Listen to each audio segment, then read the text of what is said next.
ये क्वेश्चन है आपका एग्जाम्पल नंबर 6.5। इसके अंदर आपसे चार क्वेश्चन पूछे गए हैं। एक पार्ट ए है, पार्ट बी, पार्ट सी और एक पीछे भी है आपका पार्ट डी।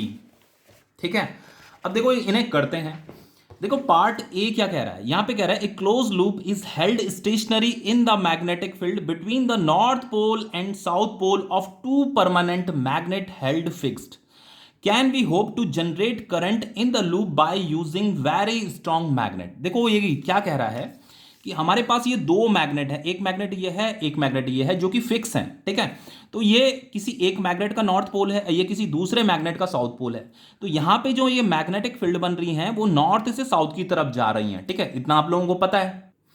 अब देखिए यहां पे जो है ये स्ट्रेट मैग्नेटिक फील्ड लाइंस दिखा रखी हैं, इसका मतलब इसके अंदर जो मैग्नेटिक फील्ड है वो यूनिफॉर्म है। अब देखो यहां पे क्वेश्चन में कह रहा है कि इसके अंदर एक क्लोज लूप है, ठीक है, जो कि स्टेशनरी है। स्टेशनरी मतलब वो मूव नहीं कर रहा है, ना तो मूव कर रहा है ना तो रोटेट कर रहा है। क्लोज लूप आप किसी भी शेप का ले सकते हो। ठीक है, अब वो ये कह रहा है can we hope to generate current in the loop by using very strong magnet. वो ये कह रहा है कि यहां पे जो ये मैग्नेट है, अगर हम कोई स्ट्रॉन्ग मैग्नेट यहां पे यूज करते हैं तो स्ट्रॉन्ग मैग्नेट यूज करने से क्या यहां पे इस लूप में क्या कोई करंट इंड्यूस होगा, ये हमें बताना है। देखिए बच्चों, किसी भी लूप को जब आप मैग्नेटिक फील्ड में रखते हो तो उस लूप में करंट जो इंड्यूस होता है वो चेंज इन मैग्नेटिक फ्लक्स की वजह से होता है। तो जो मैग्नेटिक फ्लक्स का जो फॉर्मूला होता है वो होता है आपका बी ए कॉस थीटा।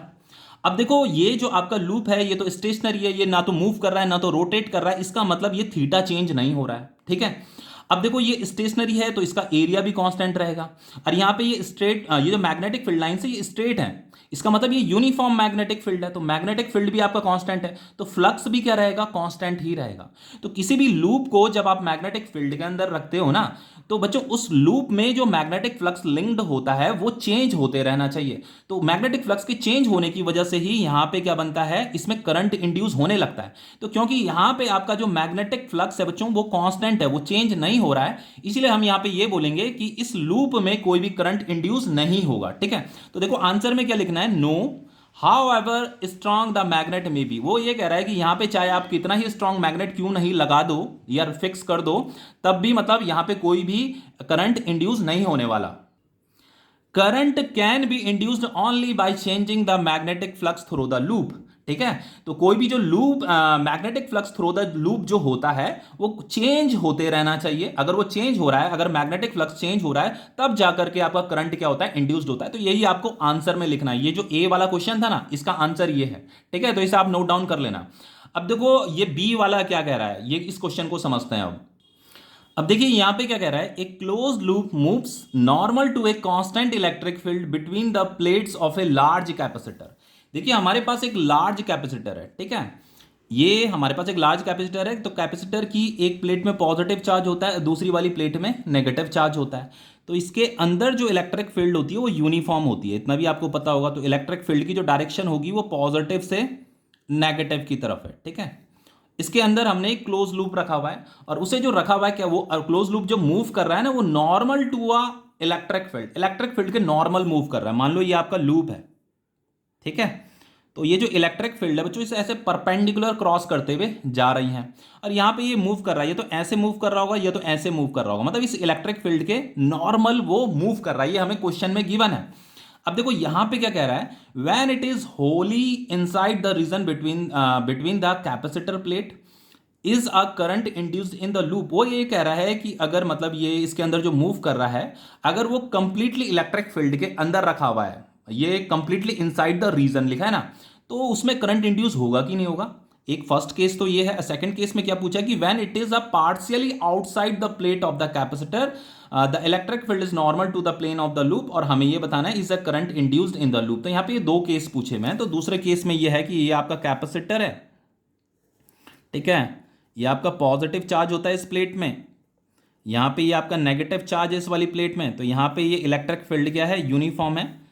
लेकिन इस बार जो हमने लूप को रखा हुआ है वो पार्शियली रखा हुआ है। ठीक है, आधा अंदर है और आधा बाहर है, ठीक है ना, पार्शियली आउटसाइड। ठीक है, अब वो हमसे यहां पे पूछ रहा है कि इन लूप में करंट इंड्यूस होगा कि नहीं होगा।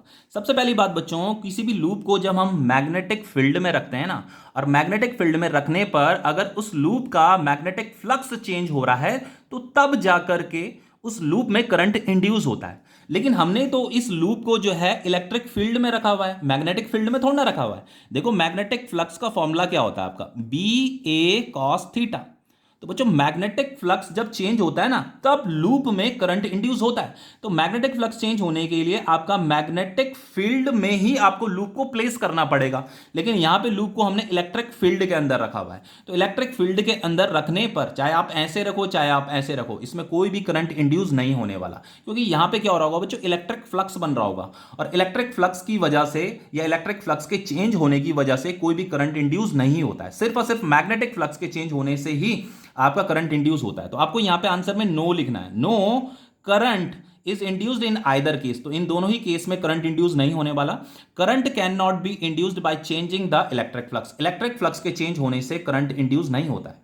करंट किसकी वजह से इंड्यूस होता है, करंट जो इंड्यूस होता है मैग्नेटिक फ्लक्स के चेंज होने की वजह से होता है। ठीक है, अब देखिए ये क्वेश्चन क्या कह रहा है, a rectangular loop and a circular loop are moving out of a uniform magnetic field region to a field free region. देखो बच्चों यहाँ पे एक रेक्टेंगुलर लूप दे रखा है और एक ये क्लोज लूप दे रखा है, ठीक है, सर्कुलर लूप दे रखा है।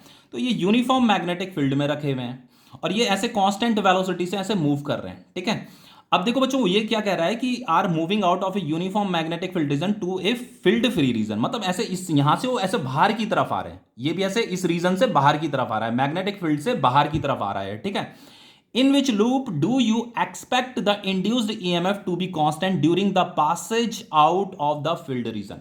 वो ये कह रहा है कि जब ये लूप और ये वाला लूप यहां से जस्ट बाहर निकल रहा होगा और ये भी जब यहां से जस्ट बाहर निकल रहा होगा, तो उस समय इन दोनों में से किसका ईएमएफ कांस्टेंट होगा। देखो जब ये जस्ट यहां से बाहर निकल रहा होगा तो इसका भी फ्लक्स मैग्नेटिक फ्लक्स चेंज हो रहा होगा और इसका भी मैग्नेटिक फ्लक्स चेंज हो रहा होगा।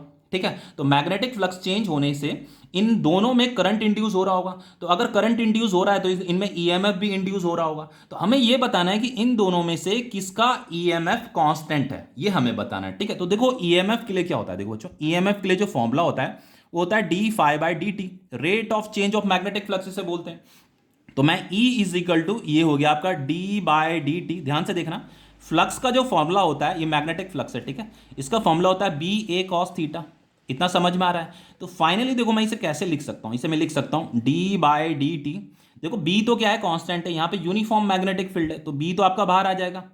अब देखो बच्चों ये जो थीटा है ना, थीटा भी आपका कांस्टेंट है। देखो मैग्नेटिक फील्ड यहाँ पे क्रॉस बना रखा है ना, क्रॉस मतलब मैग्नेटिक फील्ड इनवर्ड है, इसका एरिया वेक्टर ऐसे बाहर की तरफ है।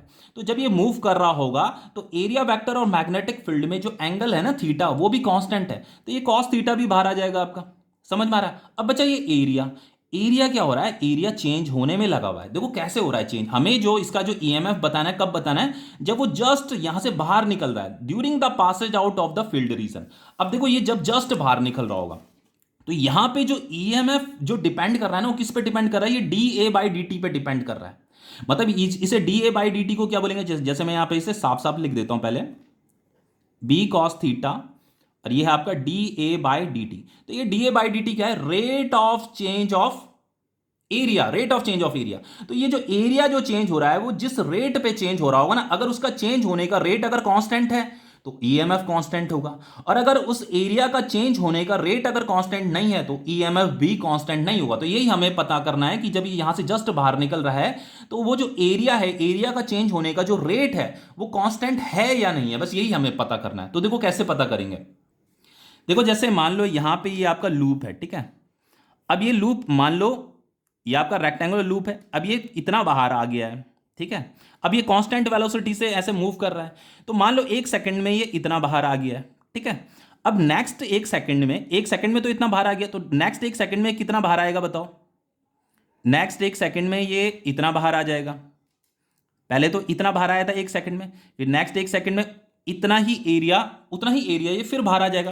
भाई ये तो एक सेकंड में इतना एरिया बाहर आया, फिर नेक्स्ट एक सेकंड में उतना ही एरिया बाहर आ जाएगा, ठीक है। फिर नेक्स्ट एक सेकंड में बच्चों अब ये कितना बाहर आ जाएगा, ध्यान से देखना, समझ रहे होंगे आप लोग। ये एक सेकंड में इतना एरिया बाहर आया था, फिर नेक्स्ट एक सेकंड में इतना एरिया बाहर आया, फिर नेक्स्ट एक सेकंड में उतना ही एरिया बाहर आ रहा है। तो बच्चों यहाँ पे जो rate of change of area है वो क्या है, कांस्टेंट है। यहाँ पे जो एरिया जो चेंज हो रहा है ना, जिस रेट से वो चेंज हो रहा है वो कांस्टेंट है, वो कांस्टेंट रेट से चेंज हो रहा है। तो इसमें जो ईएमएफ इंड्यूस्ड हो रहा होगा वो कांस्टेंट होगा। समझ में आ रहा है? अब देखो यहां पे अगर हम सर्कल की बात करें, मतलब यहां पे जो आपका जो D A by D T है ना, वो जिस D A by D T का मतलब जिस रेट से आपका एरिया चेंज हो रहा है, तो वो जो चेंज हो रहा है वो कांस्टेंट रेट से चेंज हो रहा है आपका एरिया। अब देखो यहां पे अगर हम सर्कल की बात करें तो देखो ध्यान से देखना, पहले जैसे मान लो ये आपका सर्कल है, ठीक है। अब देखो इतना हिस्सा इसका बाहर निकल गया यहां से, अब ये ऐसे v वेलोसिटी से, ऐसे कांस्टेंट वेलोसिटी से बाहर जा रहा है। अब थोड़ी देर के बाद क्या होगा, इसका थोड़ा ज्यादा हिस्सा बाहर आ जाएगा इलेक्ट्रिक फील्ड से, ठीक है। देखो पहले तो इतना आया था ना, इतना हिस्सा बाहर आया था ये वाला, अब देखो अब इसका इतना हिस्सा बाहर आ गया, ये वाला ये वाला ये वाला ये वाला, तो अब इसका ज्यादा, ये 1 सेकंड में आया बाहर, अब नेक्स्ट 1 सेकंड में जो आया इतना हिस्सा, इतना एरिया बाहर आ गया, तो इस बार ज्यादा एरिया बाहर आया है नेक्स्ट 1 सेकंड में। तो इसका जो rate of change of area है वो क्या है बच्चों, वो कांस्टेंट नहीं है। इसीलिए बच्चों इसका जो ईएमएफ होगा ना वो कांस्टेंट नहीं होगा, वो वेरिएबल होगा, लेकिन इसका जो ईएमएफ होगा, इसमें जो ईएमएफ इंड्यूस्ड हो रहा होगा वो कांस्टेंट होगा। तो आपको ना आंसर में यही लिखना है, देखो यहां पे आंसर में क्या लिखा है, the induced EMF is expected to be constant only in the case of a rectangular loop. तो ये जो रेक्टेंगुलर लूप है ना बच्चों, बस इसी में जो ईएमएफ इंड्यूस हो रहा है वो कांस्टेंट है। बाकी in the case of circular loop, अगर हम इस सर्कुलर लूप की बात करें तो the rate of change of area of the loop during its passage out of the field region is not constant. जो rate of change of area है वो इस सर्कुलर लूप के केस में कांस्टेंट नहीं है, वो वेरिएबल है। Hence induced EMF will vary accordingly. तो जिस तरीके से आपका एरिया चेंज हो रहा है ना, rate of change of area change हो रहा है, उसी तरीके से इसका इंड्यूस्ड ईएमएफ भी क्या हो रहा होगा, चेंज हो रहा होगा, वो वेराई कर रहा है, वो कांस्टेंट नहीं है, ठीक है। तो ये वाला क्वेश्चन भी आपका कंप्लीट हो गया। अब देखो नेक्स्ट यहां पे आपसे क्या पूछ रहा है, नेक्स्ट पार्ट आपका ये है, देखो देखिए यहां पे क्या कह रहा है, predict the polarity of the capacitor in the situation described bye figure, ये 6.9 ये फिगर आपको दे रखा है, ठीक है। ये एक बार मैग्नेट है, ये भी आपका एक बार मैग्नेट है, इसे हम इधर मूव करा रहे हैं, इसे भी इधर मूव करा रहे हैं। ये आपका एक लूप है, इस लूप में आपका ये कैपेसिटर लगा रखा है। हमें क्या बताना है यहाँ पे, ये जो कैपेसिटर है इनकी पोलैरिटी बतानी है कि कौन सी वाली प्लेट में पॉजिटिव चार्ज है और कौन सी वाली प्लेट में नेगेटिव चार्ज है, ये हमें बताना है, ठीक है।